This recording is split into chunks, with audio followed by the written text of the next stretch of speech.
Welcome to the Restaurant Marketing Podcast, where we talk about how multi-unit brands successfully market at the local level, one of my favorite topics.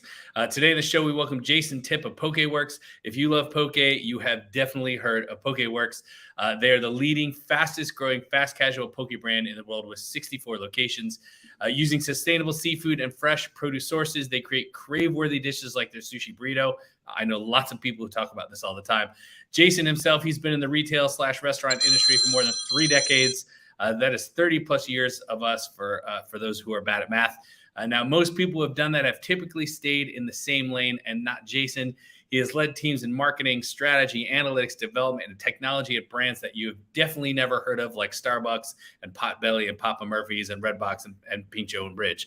And I say that jokingly because clearly we all know almost all of those brands. But it really does beg the question, what has Jayson not done? We're not going to get into that today. But fun fact, Jayson is a lifelong musician who's had a semi-professional career as the leader of a contemporary jazz group called Under the Lake. Jayson, welcome to the show. Hey, Rev, thanks very much. I appreciate that. I'm glad you're here. And by the way, Jayson, I realized that we could have had an entire 30-minute conversation about coffee. That might just have to be a completely different conversation entirely. And, or the music business, right? Because you have a hidden background in the music industry as well. Unless you have dug deeply into the highlights on my Instagram page, or my LinkedIn page, people don't know that. But yeah, I was in the music business for 11 years. And not that this is what I did, but I sang on 5 commercially released albums. Awesome. There you go. God bless. You? Yeah, exactly. Commercially released albums? Commercially released albums. 6 commercially released albums over 30 years. That's amazing. Major label, minor label, self-funded? Oh, yeah, independent label and self-funded. And there was a 15-year period where I was raising a family and focused on my day job that I hardly played at all. It's interesting how life happens. But yeah, it was great. It's great. It continues to be great. So it's nice. As I tell my kids, it's nice to have those things that take you out of your normal day to day that you can engage in, and especially go deep and are rewarding and kind of feed the spirit. God bless that. So you still play, right? The band is still active, and that's still still play, still perform, still record, all of that. That is awesome. I have no habits that don't involve food. Hey, that's okay. I cook too on the weekends. Good times. Well, we are not here to talk about habits or what we do on the weekend. Jayson, you're a very successful person. You've done a lot of things. You've been in a lot of roles. I know we're going to get into some crazy stuff here, but I mean, let's just start with a very general conversation here. How do you think about marketing in a very digital age? So to me, the digital component is the how. It's kind of the tactical piece of it. For me, it's always the most important. And I was having a conversation with a team at Pokeworks yesterday. And many years ago, when I was starting to be a marketer, and I was kind of, you sort of have to formalize how you think about the world, how the world works to you. I had an epiphany that really opened doors for me, and I have leveraged it since, and it's been very effective with operators, franchise owners, communicating to large groups. At the end of the day, whatever business we're in, doesn't matter, selling poke, selling guitars at Guitar Center, or selling cement, from one business to another. Marketing's job is to get more customers to come more often and spend more money when they do. And I do this hand thing because usually when I present on that, and in fact, if you go look at LinkedIn, I've written LinkedIn articles about this. I talk about it as my more strategy. And so it starts there. Those are the 3 outcomes. If we do the math, the number of customers we have coming in, how often they come, and how much they spend, that math will explain our revenues. Weekly, monthly, it doesn't matter what period of time. That's the math. So then marketing is all about how do we acquire more customers? How do we make sure that people are coming in what I call their regular pattern of behavior? And then for those who are coming in, how do we think about getting them to spend more when they come in?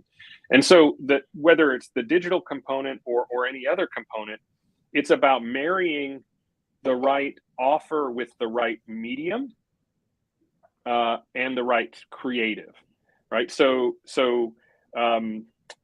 what I learned a long time ago, we had a very, very active customer I guess, customer targeting, customer contact program at Redbox.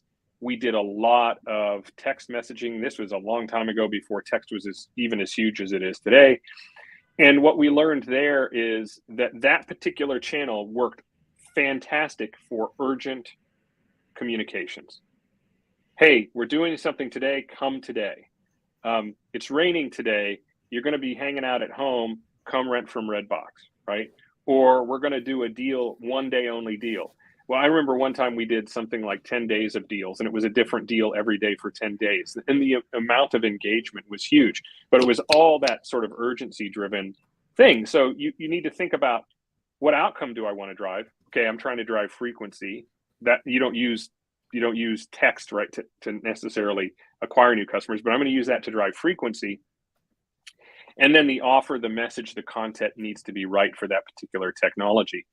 Now, at PokeWorks, we just invested, both corporate and franchise owners invested in a pretty substantial transformation and new MarTech stack. We launched relaunched our loyalty program on a new loyalty platform for us, and new website, new e-commerce platform, all of the things that you would think that you would want to implement to engage with consumers. And so for us this year, it's been all about trying to drive digital, trying to leverage all of that investment, all of the capabilities we built. The good news is, latest results I saw are migration to digital channel up and to the right. We're nicely into double digits in terms of mix on our owned channels. And when we even have delivery as a service through a third party, and we're growing that relative to third party marketplaces. But we think about all of those different channels and all of those different tools in the context of, what outcome am I trying to drive? How do I leverage that channel, that tool, that technology to drive that outcome? A lot to unpack there, buddy. Awesome though. You gave like the full thought, which is incredible. How do you measure any of this? Like, what are the tools or the systems that you're using to measure the outcomes, your goals you have? So I wish we were leveraging a CDP. We don't have a CDP. So there are I think people are getting more and more turned on to customer data platforms than they were a few years ago. I started working with Bridge, and I think they're probably, until I see another one come along that says robust, I think they're the gold standard for retail and restaurant in terms of offline customer data. But CDP would be fantastic, because then I'd know every customer that's coming in. I'd know if they're a new customer. I'd know if they're a repeat customer. I could measure all that. We don't have a CDP. So our best proxy is our loyalty program. So leveraging our loyalty program, we're working with Punch. They've been a great partner. The platform has a lot of capability. And we do test and control on every outbound communication that we can. So we measure lift. And so we'll look at that on a promotional basis. Our finance team also looks, for example, this morning we had our review of last week's business performance, and our finance team always looks at the communications and promotions and any of the marketing activations in the context of last week's results. And things like we're tracking the conversion metrics on our website. We're tracking the cross-sell conversion metrics on our website. We're partnered with Koala for our front end on our online ordering platform. They have a bunch of capabilities. They report to us a ton of data that helps us keep track of that. And so we're kind of building out a scorecard that way. So doing everything you can with the data you have. Yeah, that's the short answer. Yeah. Awesome. Give us a quick walkthrough of like an overview of your loyalty program. So ours is a pretty straightforward loyalty program. Spend $99, get 9. We relaunched it. That was the program before we relaunched it. We relaunched it. It's been out there for about 6 months. I think we have opportunities to mature it and build some other ideas into it in terms of rewards and tiers, things like that. I think it's a little early for us to get there. We offer $5 in credit when you join. So that's the first thing that gets folks in the door. We've done really nicely this year, not just migrating people from the old platform, but acquiring new rewards members. And we also, so we do that, and then it's the $9 for every 99, but then we leverage it a lot for the communication. So it's not just our loyalty accounting and validation. We're leveraging Punch for essentially our CRM platform as well. Oh, okay. I want to make sure I understand. So you might have people in your CRM who are in loyalty and some who just get emails. Correct. Yeah, and some who may only get SMS. Yeah. Okay. And I'm assuming that, do you do like newsletters or e-blasts? Where everybody's different. Yeah, we do emails and texts, and we try to think of it as 360 and integrated. So messaging that's any digital messaging that's going on, typically around let's say an LTO.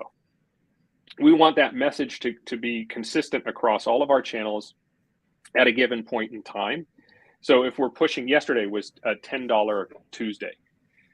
So on Tuesday, get a $10 LTO bowl.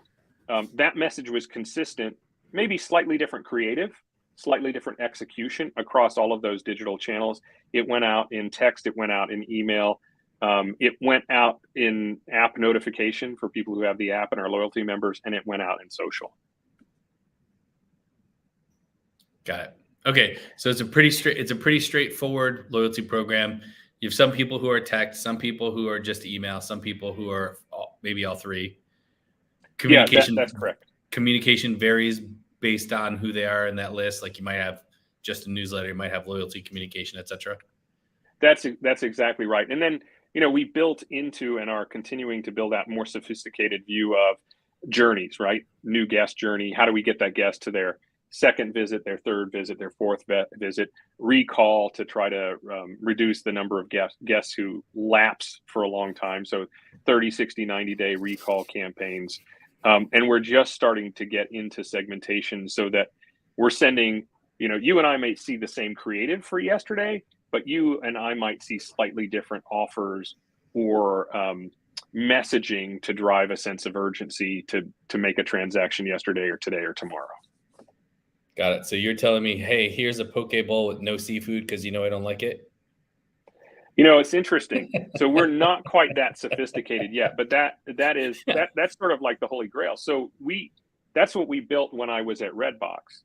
We built so Redbox, it's really wonderful because that kiosk where you rent your DVD is the POS. So we had access to all the POS data. We didn't have to deal with another POS vendor or any of that. The credit card was swiped at the kiosk. Every transaction was a credit card swipe, and so we didn't do identity resolution. So I knew it was who was behind that credit card, but we did a lot of work to understand and link a credit card over time as an anonymous user. This card is consistently used. It's used with or without these other cards at this kiosk, at this location. This is one person. To understand customer lifetime value and behavior over time. But what we got to, Rev, to your point, is I also knew everything you rented, everything you ever watched. So rather than sending out, Tuesdays was new release day. If I have a new release, rather than just sending out the biggest box office title as the new release, if it's a romantic comedy and all you ever rented from Redbox was kids' DVDs or horror movies, what I should show you instead is something that's consistent with your prior behavior and your perceived tastes, right? So to your point, the place you can get as a restaurant business that's very interesting, and I think there are companies, the more sophisticated, larger companies that are out there, and you and I know that we both do it. If we were working in a restaurant and we had our regulars at the local level, we would be doing this is, hey, yeah, I can tell from your pattern of behavior that you're not a meat eater. So I would reflect your protein preference in my interactions with you. And some brands, I think from a technology platform standpoint, I haven't seen them activate that yet, but I believe that they have the capability to do that, to differentiate and to anticipate. If you think about Chipotle, for example, they certainly would have all the data to know. And I think they've done the identity resolution work and the CDP work and the CRM. I mean, they're way out their head. or Domino's, to know that you never order pepperoni on a pizza. So I should never try to entice you to make a transaction by showing you a pepperoni pizza, right? The opposite would be true in my house, but 100% agreed on the theory. Yeah, pepperoni's my favorite. I have a 6-year-old at home, and we once went to a pizzeria, and this is a quick story, and they didn't have pepperoni as a topping, and he has not forgotten it ever, and tells people all the time, I don't understand how this can happen. Yeah, that's challenging for me too. I'm with him. All right, I'm gonna switch gears just a little bit here. We talked some good theory here. I want to get tactical. Sure. You have 64 locations. Am I accurate there?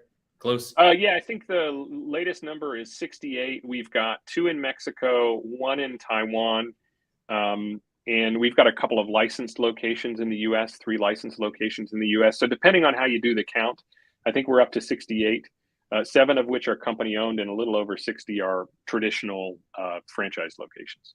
For the sake of the show, you get credit for all 68. So Right. I just can't go back and record the intro. Anyway, how do you, as the person that really oversees marketing, which to me really is sales, right? How do you Yep. make sure every single location gets what they need? Like whether they're surviving, whether they're struggling, whether they're brand new, whether they're the oldest one, whether they're franchise, like how do you think about at the location level? It's challenging, and it's challenging in a smaller brand, a growth-oriented brand. We have some fantastic people both on the brand side and at the franchise operator level. We have a fair amount of franchise operators who are not from the industry. This may be their first business experience, very likely their first restaurant experience.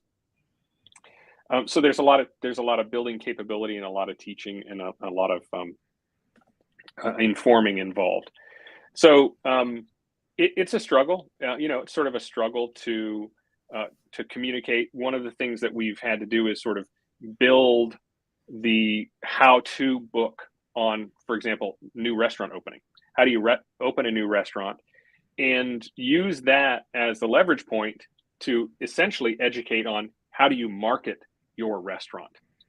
What do you do? Right. So there really isn't much you do for a new restaurant opening, maybe than a grand opening event, that you don't continue to do, or that you shouldn't continue to do all the way along. A lot of it starts with engaging with the community. Think of it as a process, not an event.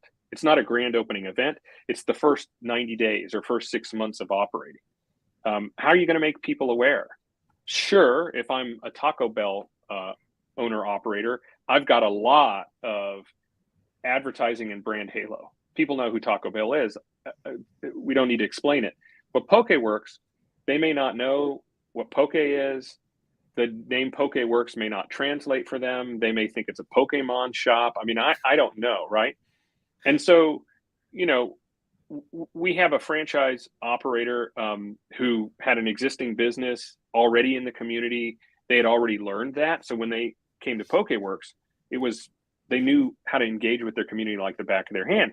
Well, now how do we take what they've done and their experience and translate that, codify that, and communicate that to franchise owners? So we spend a lot of time on process. We spend a lot of time on educational tools. We spend a lot of time on trying to find models of folks who are doing it well in the business and using those models as role models for others.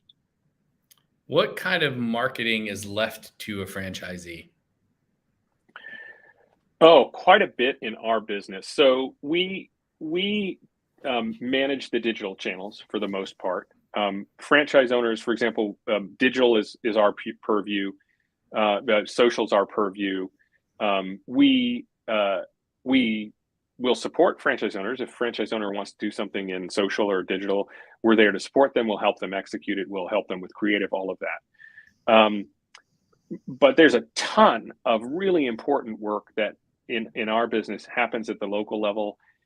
We're not one of those big systems with a lot of co-ops and, a lot of contribution to a national marketing fund. We're, obviously not buying TV. Papa Murphy's, we bought a lot of TV at the co-op level. So there's a lot in terms of that local community engagement, engaging with the consumer in the restaurant, building those relationships in the restaurant, encouraging people to join the loyalty program, which is the part of the flywheel that we can, turn the crank on. But at the end of the day, the level of engagement in the restaurant really matters. And then it's the local marketing spend, whether it's print or it's local digital that they fund and we support. It really comes from their inspiration to take action. All right. So you get a store that calls you and says, Jayson, my man, I don't know what's going down, but we hit a 20% drop in the last 2 months. We can't figure it out. What do you do? So hopefully we're reaching out to them before that kind of pattern transpires. I mean, we talk about it and work on it a lot. So the first thing we do when we engage with a franchise owner who reaches out to us, or somebody that we reach out to because we see a pattern, is we look at the data. So for example, where are you on PokeWorks Rewards member enrollment? So when somebody enrolls in PokeWorks Rewards, they have to choose their favorite store. We can look at the data and we can say, okay, well, here's where the top 20% are in terms of enrollments, new enrollments, engagements, activations, all of that. Where are you? Well, a lot of times somebody might be in the bottom 20%. Because they've not made it important at their restaurant level for the crew to engage the guests about knowledge to join the program. Well, when we think about my megaphone, the flywheel, where at the corporate level, we have the ability to communicate directly with guests, the bigger that group of engaged rewards members is, the larger the funnel to talk to nationally, but also for that restaurant. And so if that restaurant owner wants to do an offer or a message to help drive transactions just for them, for their rewards members, if they have 40 rewards members, it's a very small group of people that we're talking with. If they have 400 or 4,000, right, it's a substantially larger group. But we'll look at other things like what's their third-party delivery relative to benchmarks in terms of where coming in, right? So does that mean you want to go do a promotion with DoorDash to acquire more customers, or you don't want to be doing promotions with DoorDash to acquire more customers, right? Because you may be getting more than your fair share of third-party delivery. You need to work on owned channels, right? So we'll dive into, as you said earlier, using whatever data that we have to look at benchmarks and make recommendations and kind of consult on what action items one might take. Okay. $1,000,000,000% makes sense. Diagnostic check, right? And hopefully you're in front of it anyway. I assume with you probably are. Okay. So let's say that you've diagnosed all the problems and it's literally, we just got to acquire new guests. What are your go-to tactics or channels for new guest acquisition? So we encourage owners to get out in the community first and foremost. We'll talk a little bit about what's your real estate, right? Are you visible, right? All of sort of that basic stuff that hopefully isn't the problem. But what are you doing to get out of your restaurant and engage in the community? What are you doing to get out and is there 24-hour fitness or lifestyle fitness, or what are the demand generators nearby where you could go and engage with them and offer them a new customer discount or deliver them samples of food? We have this notion of lunch on us. So we encourage, you're trying to build your catering business, or you're just trying to engage people to come to us for lunch from a particular nearby employer. Deliver lunch to try to figure out who the influencer is, right? Is it the receptionist? Is it somebody else? And engage with them.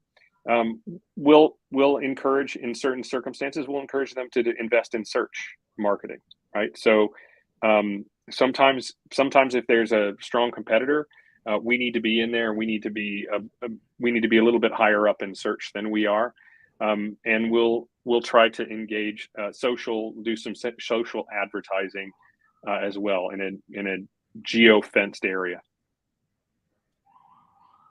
All right. So when you say search marketing, are we talking organic? Are we talking paid? Are we talking both? Sorry. So yeah, paid. So paid. So what we have learned works really well for us in terms of customer acquisition is we offer $1.99 delivery if you order through our channels. $1.99 delivery. That's it. Flat fee. And so we found if we spend money on basically $1.99 delivery at Pokeworks, we can get a lot of new customer acquisition. Now, it's possible those customers could be coming over from third-party delivery. We're okay with that if that's it. But our results so far suggest that when people are, doing a search for delivery for dinner tonight, we're getting new customers from that. All right, so you're interrupting somebody who's already hungry at the right time. Right. That's the goal, right?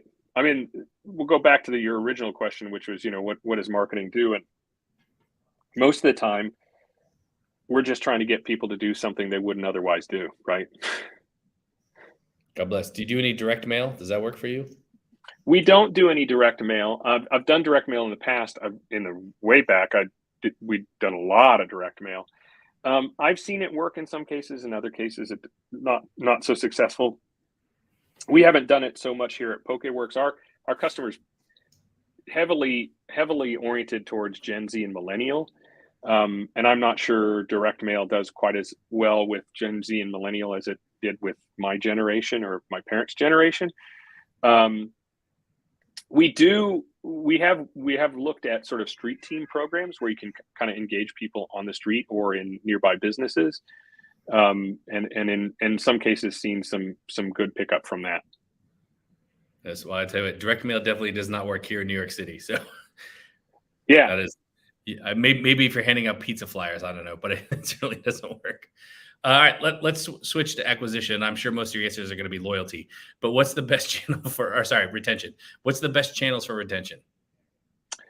Well, I mean, yeah, loyalty is great. Loyalty is a program you have, like, hopefully, and I think we all expect that people who believe they're going to come back in the future are joining the loyalty program. So I think it's very effective for maintaining that, that turning that crank and keeping people in what I think of as their normal cycle of behavior.